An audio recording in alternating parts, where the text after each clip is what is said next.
Africa Proactive. Now, that is a theme of this year's Africa Business Convention, scheduled for the 9th of February 2021. And joining us for conversations on that convention is Professor Fabian Ajogwu. He is Senior Advocate of Nigeria with Kenna Partners and Lagos Business School Professor of Corporate Governance. He is also an alumnus of the Said Business School of Oxford University and an alumnus of the Lagos Business School. Good morning, Professor. It's good to have you on the show this morning. Thank you for having me. Pleasure. Thank you for joining us. All right, so the convention theme for this year is African Proactive, and this is quite timely in light of recent key transborder, economic and geopolitical events, including the signing of the AfCFTA, which Nigeria officially became a part of on January 1 this year. And when I looked at the objectives of this convention, of course, one of them is to create a platform to strengthen dialogue between governments and organized businesses in Africa. Of course, we are familiar with the African saying that if you want to go fast, you need to go alone. But if you want to go far, you need to go together. So I'd like to get your view on the state of togetherness on the continent right now by way of, what it looks like between the private and the public sector, especially over the past 10 to 11 months that we've been grappling with the coronavirus. Thank you very much. I think this conference couldn't have come at a better time because there's a need to come together, as you've said. This pandemic is something no one living now has ever witnessed, and the massive effect of it is still unfolding, and people will take stock later. This is a time to provide leadership, and that leadership needs to bring along and together the public sector and the private sector for obvious reasons. None by themselves can even take a pinch at solving this problem. There are regulatory issues, financial issues, and so many things. So I think this is one apt illustration of being together, we can get through this together. And there has to be leadership and partnership. Right. So I believe that the convention is coming at the best time. Right. Good morning, Professor. So another very important question. There are a number of private sector players have indicated interest to assist the government across Africa in rolling out the coronavirus vaccines, just to ensure a lot of Africans are inoculated, as many as possible. So what areas do you think, we need to strengthen, the partnership so far developed? And also, how do we balance, strict measures to curb the spread of coronavirus, looking at peculiar situations like, terrible economy, livelihood, and people making money? So how do we balance that? How do we put measures in place without hurting an already strained economy in Nigeria and Africa? Thank you. Taking that question in sequence, I think the most important thing at this stage is to look at how we can get these vaccines in. Okay. A lot of the African countries are low income, so the cost per vaccine is quite high. And it's not just the vaccine cost, the distribution cost, the storage cost, the importation cost, and all of these things add up and make it nearly impossible for people with that sort of income to get the much needed vaccine. Absolutely. And here is one situation where if you're vaccinated and your brother isn't, then he won't be productive. Then the tailback effect, you won't be able to sell to him. There'll be no tax income. All of this bring about the necessity to have public sector, which should drive the partnerships with other governments and the private sector. So herein lies the importance of developing institutions and the COVAX facility. There have to be that partnership. COVAX appears to be the only way most low-income countries will be able to vaccinate their citizens. We can only do this by coming together. Private sector will bring about some of the funding. Public sector will need to ease and relax the bureaucracies inherent in bringing in things into the country, in raising LCs and bringing in vaccines, in storage, distribution, and so on. So that partnership is inevitable if we want to succeed. And I believe it can be done. And the sooner the better. Right. Yes, sometimes obvious things seem cheap. Wear your mask. Keep a distance. Don't go to where you don't have to go. Defer merriment for a year or plus. You mustn't have those parties. If we reduce this, I can tell you that you would already have eliminated a good fraction of it.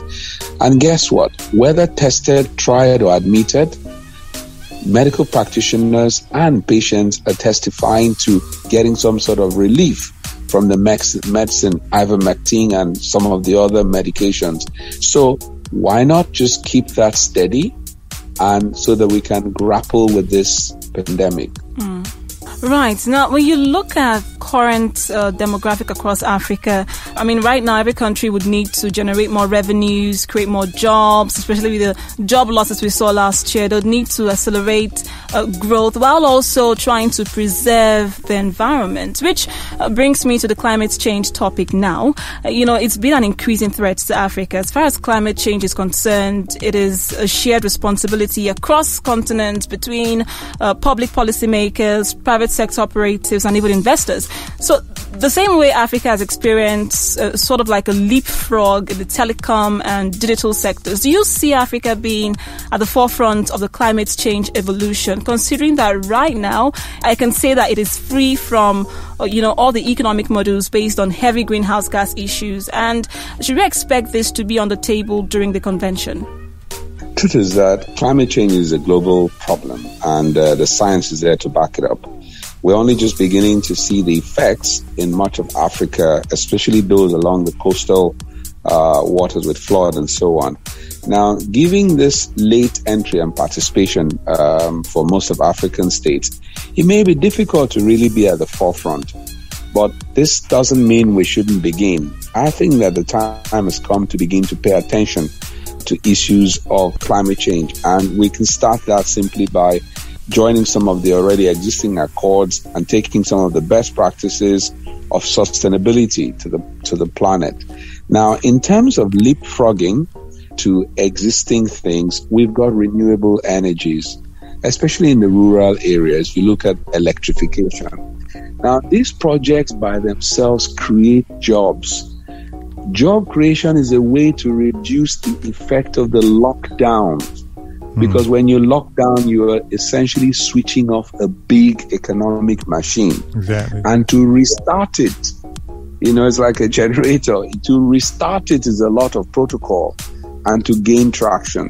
So we need to find ways to embark on these projects, which, by the way, much of what is needed in Africa is simply for the public sector to relax the bureaucracies, maintain a minimum economic environment of business, be stable with policies, and the foreign direct investments will flow. No one but Africans owe Africans a living. And so we mustn't look to the West for aid. We do need to start it here.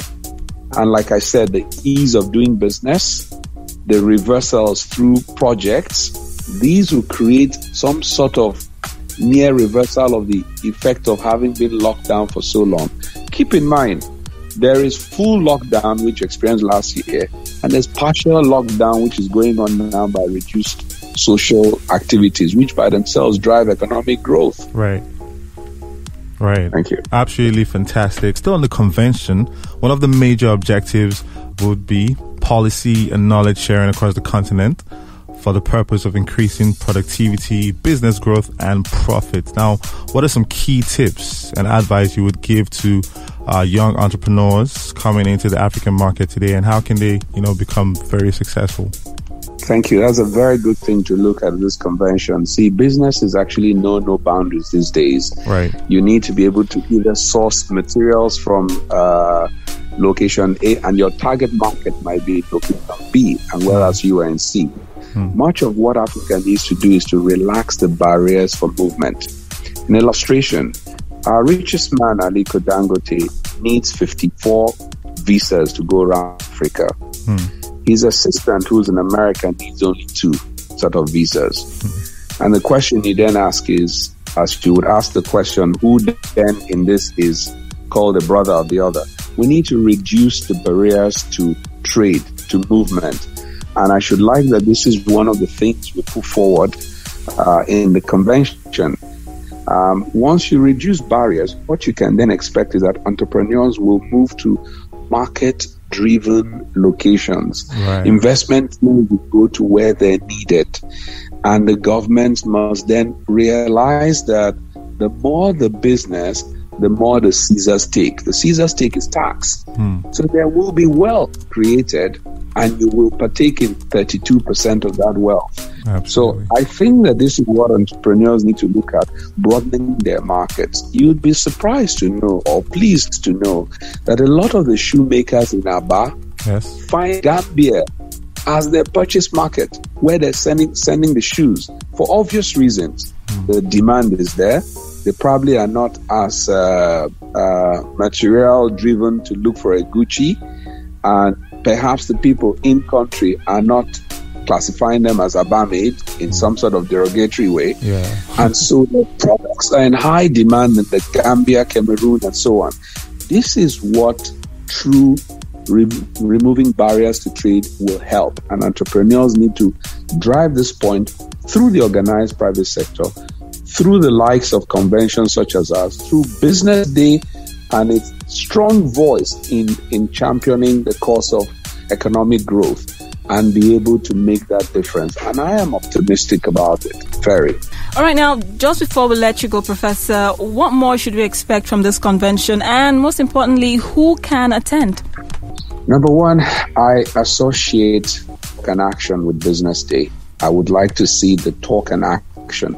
The action come from the set of points, not your usual communique, but set of points addressed to policymakers and policy implementers, so to speak. I would like to see that the key players bring a sort of resolve of 3 to 6 major things that need to be done in the short term, immediately, and on the medium term. Who should attend? Well, business leaders all across Africa, policymakers in terms of government, and lawmakers, because some of those things need to be enabled to have the right legal framework, and of course all else who are interested in seeing things grow again, because lack of economic growth is a coming disaster to all. Thank you. All right, so we believe strongly that this year's convention will nurture meaningful connections across borders, across sectors, across regions, and even ideologies. 10 a.m. on the 9th of this month, of course, is a virtual convention, and we look forward to its outcome. Absolutely. Thank you so much, Professor, for joining us this morning. Thank you, Professor Fabian. Thank you very much for having me. Thank you.